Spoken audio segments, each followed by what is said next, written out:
قیامت کے نزدیک ہونے پر ایک ایسا بھیانک دنگا اور فساد ہوگا جس کا ڈر ہر زمانے کے لوگوں میں پایا جاتا رہا ہے۔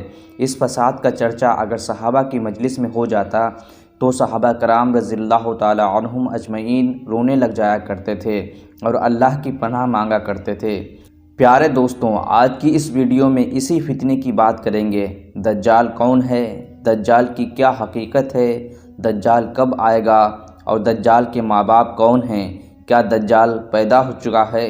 ان ساروں کے جواب قرآن و حدیث کی روشنی میں دینے کی کوشش کریں گے۔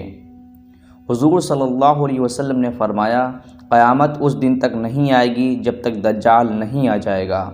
دجال کی شکل و صورت کے بارے میں آپ صلی اللہ علیہ وسلم نے بتایا، دجال کانا ہوگا، بدصورت ہوگا اور وہ ناٹا ہوگا۔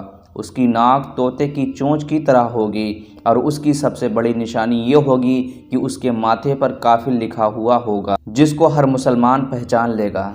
پیارے دوستوں، دجال جب اس دنیا میں آئے گا تو لوگوں کے سامنے نیک اور پرہیزگار بن کر رہے گا تاکہ لوگ اس کی بات زیادہ سے زیادہ مانیں، لیکن اندر سے یہ کافروں کی طرح ظالم ہوگا۔ سب سے پہلے یہ اپنے آپ کو نبی ہونے کا دعویٰ کرے گا۔ جب اس کے ماننے والے زیادہ ہو جائیں گے تو یہ خدائی کا دعویٰ کرے گا۔ دجال ایک بہت بڑی سواری پر سوار ہو کر پوری زمین کا چکر لگائے گا۔ وہ سواری اتنی بڑی ہوگی کہ اس کے بیچ کی دوری 20-20 فٹ ہوگی۔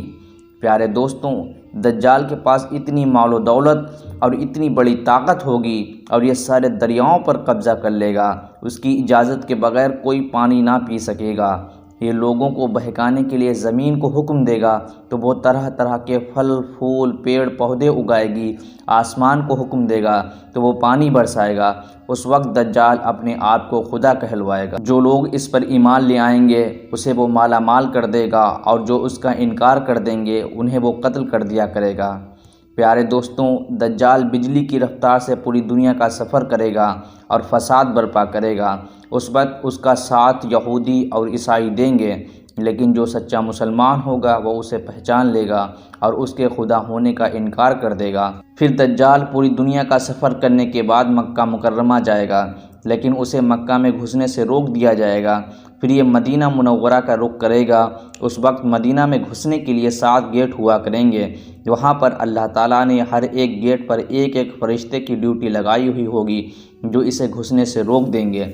پھر دجال مدینے کے باہر آ کر ایک بھیانک چیخ مارے گا جس کی آواز سن کر مدینہ سے وہ لوگ باہر آ جائیں گے جو ایمان کے کمزور ہوں گے اور دجال کے گروہ میں شامل ہو جائیں گے۔ دوستوں، دجال 40 دن دنیا میں رہے گا۔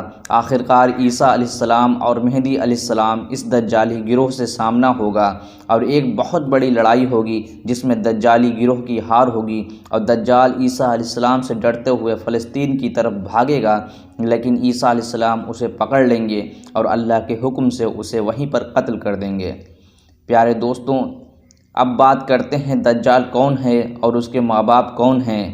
دجال کی پیدائش کے بارے میں الگ الگ روایات آتی ہیں، جیسا کہ رسول اللہ صلی اللہ علیہ وسلم کے دور کی بات ہے کہ جب مسلمان مکہ سے مدینہ ہجرت کر کے جا رہے تھے تو انہی دنوں میں ایک یہودی عورت نے ایک بچے کو جنم دیا جو پیدائشی کانا تھا اور یہ عام بچوں سے بالکل الگ تھا۔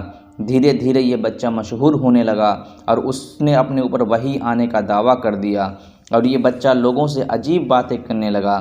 جب اس بچے کی ماں کو یہ سب پتہ لگا تو وہ آپ صلی اللہ علیہ وسلم کے پاس آئی اور گزارش کرنے لگی کہ آپ صلی اللہ علیہ وسلم اس کے بارے میں پتہ کریں۔ ایک دن کی بات ہے کہ آپ صلی اللہ علیہ وسلم کے ساتھ حضرت عمر بن خطاب رضی اللہ تعالی عنہ اور دوسرے صحابہ کرام بھی موجود تھے۔ اس وقت ابن سیاد جوان ہونے کے قریب تھا لیکن جوان نہیں ہوا تھا۔ حضور صلی اللہ علیہ وسلم اس کے قریب گئے لیکن اسے پتہ نہ چلا تو آپ صلی اللہ علیہ وسلم نے اس کے کمر پر ایک تھپکی لگائی اور اس سے کہا، کیا تم گواہی دیتے ہو کہ میں اللہ کا رسول ہوں؟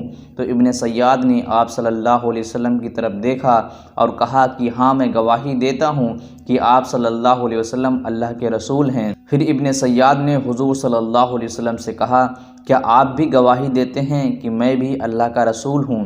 تو آپ صلی اللہ علیہ وسلم نے ابن سیاد کو چھوڑ دیا اور اس کی بات کو کاٹتے ہوئے فرمایا، میں اللہ اور اس کے جو رسول ہیں ان پر ایمان لایا۔ پھر آپ صلی اللہ علیہ وسلم نے ابن سیاد سے کہا، تو کیا دیکھتا ہے؟ تو ابن سیاد نے کہا میں سمندر پر عرش دیکھتا ہوں۔ تو آپ صلی اللہ علیہ وسلم نے ارشاد فرمایا کہ وہ ابلیس کی چال ہے۔ پھر آپ صلی اللہ علیہ وسلم نے ابن سیاد سے کہا میں نے تیرے لیے دل میں ایک بات چھپائی ہے۔ ابن سیاد آپ صلی اللہ علیہ وسلم سے کہنے لگا آپ نے جو چیز دل میں چھپائی ہے وہ دکھ ہے۔ ابن سیاد دخان کہنے کی بہت کوشش کی لیکن وہ دکھ ہی کہہ سکا۔ آپ صلی اللہ علیہ وسلم نے فرمایا پھٹکار ہے تجھ پر، تو اپنی حقیقت سے آگے نہ بڑھ سکے گا۔ حضرت عمر رضی اللہ تعالیٰ عنہ نے عرض کیا کہ مجھے اجازت دیجیے میں اسے قتل کر دوں۔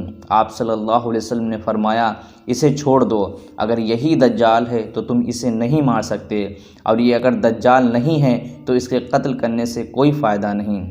پیارے دوستوں، مدینہ کے لوگ کہا کرتے تھے کہ کچھ شیطان ابن سیاد کے پاس آیا کرتے تھے جو اسے عرش الہی کی خبریں دیا کرتے تھے، اور دوسری روایتوں میں ملتا ہے کہ حضرت عمر ابن خطاب رضی اللہ تعالی عنہ ابن سیاد کو آپ صلی اللہ علیہ وسلم کے سامنے دجال کہا کرتے تھے، لیکن آپ صلی اللہ علیہ وسلم نے نہ ہی اس بات کا اقرار کرتے اور نہ ہی اس بات کا انکار کرتے۔ پیارے دوستوں، ابن سیاد کے اندر ایسی بہت سی نشانیاں موجود تھیں جو دجال کی تھیں۔ یہی وجہ ہے کہ اس زمانے میں صحابہ ابن سیاد کو دجال کہا کرتے تھے، اور کچھ مفسرین کا یہی کہنا ہے کہ ابن سیاد ہی قیامت کے روز دجال بن کر آئے گا۔